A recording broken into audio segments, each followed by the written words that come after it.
Okay, let's see. Who's in The Star? Stephen Yeun, Gina Rodriguez, Oprah Winfrey, Zachary Levi.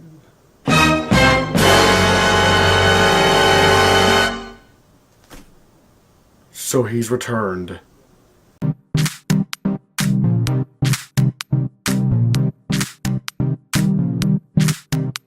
The Star. This is an animated movie about the nativity story, aka the birth of the Christians' Lord and Savior, Jesus Christ. Except, this is from the animals' perspective, and lots of wacky shenanigans ensue. I think you can already see the problem with this movie. Yeah, take a potentially powerful story that changed religion forever, and put it in the perspective of the animals. Characters that really no one gave a shit about to begin with. You're just biased, Christian. You just don't like religious movies because you're an atheist. Yeah, I'm an atheist, and yeah, a lot of religious movies suck. But, for one, not all of them are terrible. In fact, there are a few of them that I think are great. Like The Prince of Egypt, that was a very, very good animated movie. Way better than this trash. Hacksaw Ridge, the movie that came out last year, I mean, I think it's a religious movie. I think it was one of the best movies of 2016. So, don't come to me with the bullshit that I'm biased against this movie because I'm an atheist. No, this movie is just shit. And I don't like shit. And one of the shittiest things about this movie is that it has so many cliches that are just horrible. Yeah, there are cliches in some other movies, like I could say The Jungle Book had a lot of cliches, but with that movie, those were good cliches. Those were cliches that I like. With The Star, let me tell you some of the most annoying cliches that are in this movie. Like, for example, there are probably like 2 or 3 characters at least that at some point say, I don't know why I'm stuck here doing this. I think I was put here for a reason. Wow, where have we not heard that before? In other scenes, the animals are trying to say stuff to the people, but then the people misinterpret it and they always just hear the animal noises. Where have we heard that before? And this movie also highlighted something that I did not realize before. A really obvious 2010s cliche. And the weird thing is, this cliche can either be done right, or it can be done wrong. The quirky guy with the snappy one-liners. Yeah, I mean, this movie made me realize that that was actually a cliche. Sometimes it can be done well. But in this movie, this is just showcasing the worst examples of that cliche. Oh man, I don't know this is a very weird situation that we're in, isn't it? Ooh, it's time to get to this thing now. Oh boy! Again, wacky shenanigans! Oh yeah, good lord, and the music in this movie is just horrid. All it is just famous religious Christmas music. That's all it is. And you know how this movie starts out? You know how this movie starts out? With an acapella cover of dun dun dun dun dun dun dun dun dun dun dun dun. Yeah, I don't know the lyrics to that song, but it's literally an acapella cover of that. Now, I'm not saying I dislike acapella. Acapella could be pretty cool. Like this one YouTube show called Saturday Morning Acapella with Doovs, or Mr. Doovs, I don't know what his name is, but that acapella is freaking cool. That's really cool acapella. Like hearing the Invader Zim theme with acapella, hearing the Angry Beavers theme with acapella. Like that's really cool. But it's cool because it's not in the show. It's just something different that we're seeing on YouTube. But this is a movie where the acapella is used in the actual soundtrack, in the actual background music of the movie. No! That's a bad fucking problem. That's so stupid. Oh no, did I just say fuck? Because that's not advertiser friendly apparently. Yeah, I guess a small YouTuber like me is gonna get out of that one just fine, eh? And as I said before early on in the review, why is this from the animal's perspective? Because there are many scenes that are a pivotal part to this story and could lead to some really good dramatic moments, but they just cut to the animals doing silly stuff. Like, for example, spoilers, it's not a spoiler. You know the nativity story, and like I said, it doesn't affect the main animal characters. It doesn't, it's just a scene that really should have been in the movie. Joseph notices that Mary is pregnant, and he's like, and she turns to the donkey character for some reason, and then looks back up at Joseph and goes, let's talk about it in there. I was thinking, oh, this could actually be really clever, because, like, we know that she was impregnated by God, but he doesn't. Mary could probably say to Joseph, I'm pregnant.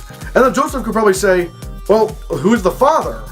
I haven't been here in a few weeks, so please do some explaining. Like, that could have been really cool. But then just cut to the animals doing stupid shit again. And then it cuts back to Joseph and Mary in a dramatic moment where he's like, why, like, we were chosen? Like, why me? Why am I chosen? If this is the Son of God, then why am I just some mediocre carpenter, the father of this king? Like, this is a lot for me to handle. And I was like, okay, well then we're finally getting somewhere. And that cuts back to the animals doing stupid shit again. You see the main problem here? You wasted a potentially powerful story, and this is coming from someone who's an atheist who does not believe in the Christian scriptures. But even I can tell from a storytelling perspective that this could be a very impactful scene. But we don't get that. It just cuts back to animals doing stupid shit. Why wasn't the focus on these characters?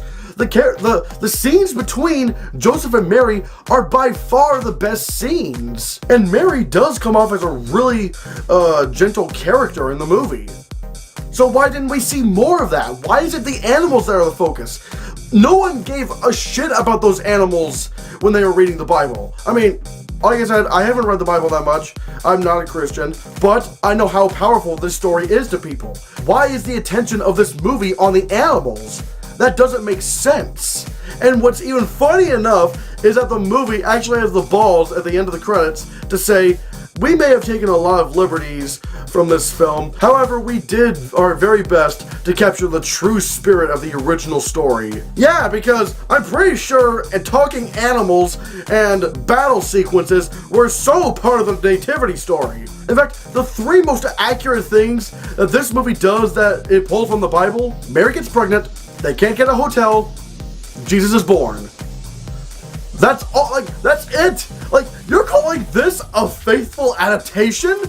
Now, don't get me wrong, I'm not putting that against the movie because I'm not here to read the Bible, I'm here to watch a movie. So I don't care if it's accurate to the book, but don't try and say that you tried your hardest to be faithful to the original story when clearly this isn't.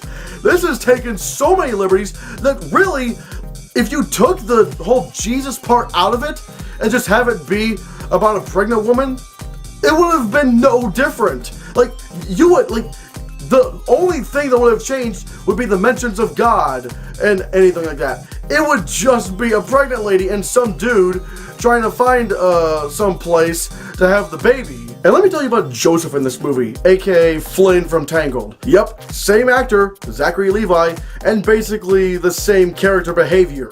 He acts almost exactly like Flynn in Tangled. He just has these weird mannerisms. He's so sarcastic. He's just all quirky and whatnot. He thinks he's brave even though he's really just pretty weak.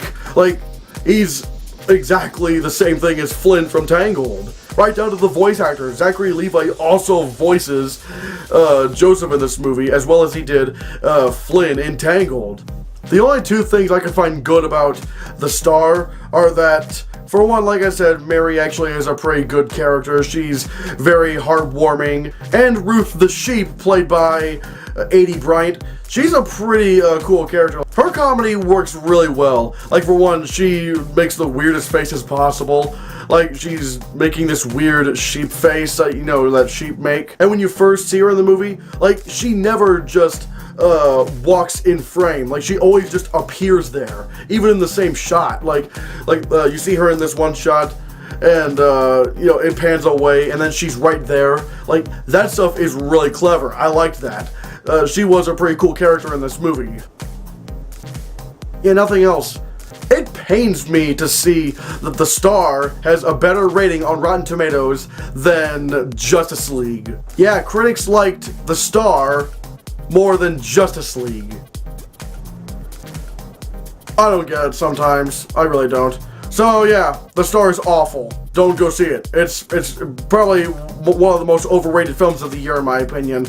I mean, I need to see more movies, of course, but out of the movies I did see, I cannot believe critics are actually liking this one.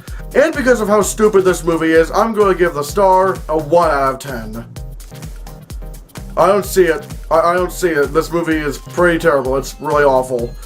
So, what do you think of The Star? Don't go see it. Please, please don't. Don't go see The Star. Go see Justice League. It's a lot better than people are saying it is. Whatever the case may be, let me know down in the comments below what you think. Thank you so much for watching. Give this video a like. Share the video so we can get the channel circulated. And if you want to see more, click this.